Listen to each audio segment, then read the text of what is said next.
Let's move on to a much more simpler and easier member of the royal family to talk about. Andrew Mountbatten Windsor. Oh, yeah, that Yeah, uncomplicated chap. There's no drama there, is there? No. Look, we've been up to what we believe is a place called Marsh Farm. It's It's Marsh at Farm, Sandringham. We've been looking at it this week, the last couple of days, and a lot of security fences are going up. A lot of work's being done on getting this house into shape for a former prince. We think that it should be, or we're led to believe that he should be out of or into his permanent home by Easter. However, he could be out of Royal Lodge and into a temporary place by the time of his birthday, his 66th birthday next month. These photos of Marsh Farm, it's a ramshackle place. It's run down. Is he going to be happy there, Arthur? Well, I mean, people describe the Sandringham estate as not very nice, but I mean, it's beautiful. I mean, it's just tree lined. It's absolutely where that farm is. It's not on. It's over by the other side of the road. You know, it's not in the actual estate, but it's part of it. And that's you know, to restore that house that time, they're going to have to have a massive amount of work done on it. And I don't think it's going to happen in April because I've been talking to someone up there and he says it's really, really run down. No one's lived in it for a long while. And we'll see, like, you know, if he maybe leaving Royal Lodge before then, going somewhere temporary. But I don't think, I mean, if you're going to put him in that house, make it nice, you know. So they did it for Harry and Meghan. We spent a lot of money on their house and they didn't want it, but let's hope they do it, you know. I mean... Does he deserve this house, Samara? It's a No, big old house no that's way. been put together. No? He doesn't. He barely deserves to be put up anywhere, in my opinion. I mean, genuinely. I know you disagree with me, Arthur, but... Well, listen, I'm not saying any more about it because people don't like me hearing this. No. And it's true. I mean... No, I think you're just fair when it comes to Andrew, and I think you look at, you know, forgiveness and allowing people to move on, which is part of the debate, which is absolutely fine. This is what I think the King wants as well. That's why he's doing this. He's putting but I still think they're going to be paparazzi up there chasing him, and every time he goes out on his horse, pictures of him. I mean, when's it going to end? I don't know. I mean, he's not committed any crime. He's not wanted for. He's not a paedophile because he's not been convicted of any crime. He just paid a lot of money to go to Pizza Express. He just lied on television. That was his biggest problem. If he'd have just said on television, "I'm sorry," he would have maybe got away with it. But it was the arrogance of of him on that television program was undoing, in my view. We got to sometimes say, okay, time's up. You know, I remember. I mean, our king is an amazing man. You know, people sort of.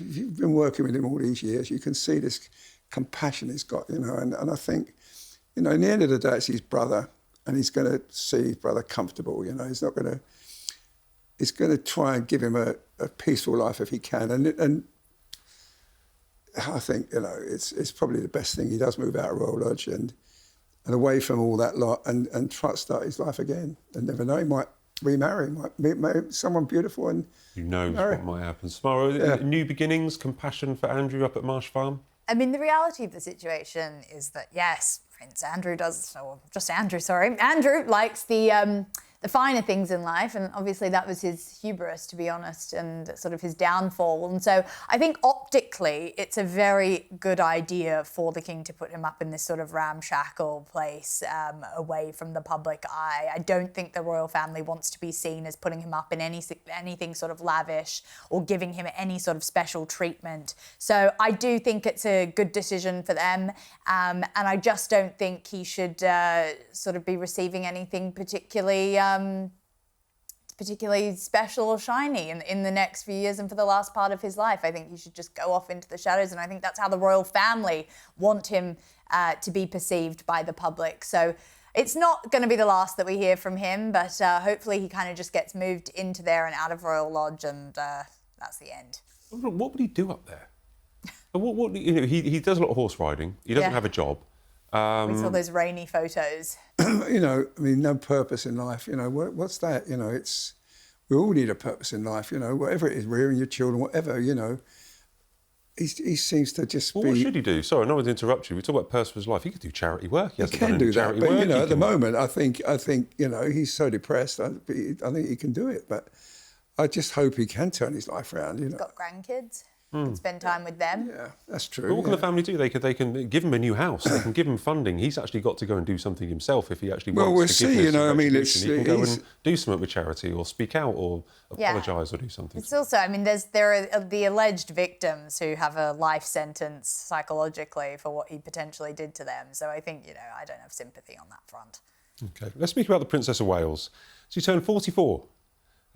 Did you watch the video? So we normally expect a photograph, but this time we got a video where she was talking about how she was grateful. Did you enjoy these videos, Arthur? I enjoyed a couple of it enjoyed. I enjoyed the one, not enjoyed it, but when she talked to the nation about her cancer, I thought that was very moving. And the one where she said it was, it's coming to an end, I thought those were really uplifting for certainly with people who have cancer. I thought that was tremendous. But walking in a park or walking around a tree, or to me, I'm of no interest in that. It doesn't mean nothing to me. She's got lovely country house up at Sandringham. They've got lovely. They live in the country parks, like Great Windsor Park.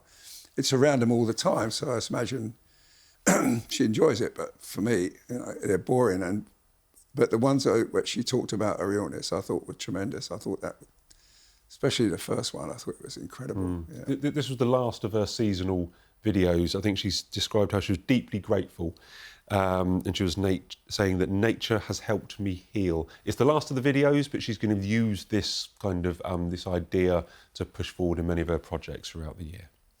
Yes, I think she's always been good at giving us a lovely choreographed video. And I did think it was really nice. I mean, she's gone through this journey with her health very privately. And, the public's given her a lot of grace, as well as the media, with that. And so, I mean, she's not sharing everything, that's for sure. But she's sharing as much as she's comfortable with. And, that series, I mean, is it symbolic that is sort of the final chapter? Does it mean now that she's closing the door on that journey and foraying a little bit more into public life? I certainly hope so. I hope that she maybe does give a little bit more, because there's so much public interest in that woman. And I think that she should use her platform for even more good. And she should continue to do so. I think that she's had quite a few years now of complete privacy. Hopefully we get a little bit more next time. Well, we're already seeing more, but there's also a lot of affection for her as well. Lovely. She's the most loved, absolutely, yeah. There was a really nice job last week. I was there at Charing Cross Hospital. We were expecting Prince William to turn up to meet health workers, because it's a really busy time. It's winter, we've got the flu virus and everything like that, and he was going to visit volunteers and commend them on their work. I was there a couple of minutes before he was due to arrive. Bombshell, Princess of Wales was turning up. And there was a wonderful moment where Catherine was sat with some volunteers. And one of the volunteers, her name was Maureen, I seem to remember. She's in her 80s, and she works with chemotherapy patients, is a volunteer. And she said, often visitors are there at the bedside for hours. And Catherine said, I know, and then touched William on his arm and said, we know. I mean, she's good in this area. Oh, brilliant. Yeah, she's just brilliant.